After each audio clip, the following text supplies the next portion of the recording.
దేవుడు బిడ్డలందరకు మన ప్రభువును రక్షకుడైన క్రీస్తు నామం పేరిట నా హృదయపూర్వకమైనటువంటి వందనాలు.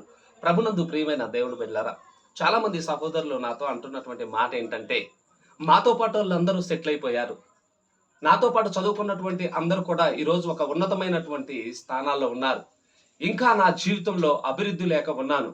ఎన్నో సంవత్సరాల నుంచి నేను దేవుని సన్నిధిలో ప్రార్థిస్తూ దేవుణ్ణి వేడుకుంటున్నాను, ఇంకా నాకు ఏ పొజిషను రాలేదు, ఇంకా నేను దేవునితో కనిపెట్టుకుంటున్నాను, ఎందుకు నా జీవితంలో ఆలస్యం అవుతుందని చాలా మంది బాధపడుతున్నారు.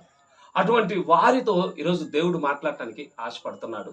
ప్రభునందు ప్రియమైనటువంటి సహోదరుడా, మొదటి పేతురుకు రాసిన పత్రిక 5వ అధ్యాయం 6వ వచనంలో చూస్తే, దేవుడు తగిన సమయమందు మిమ్మును హెచ్చించున్నట్లు ఆయన బలిష్టమైన చేతి కింద దీన మనస్కులై ఉండుడి.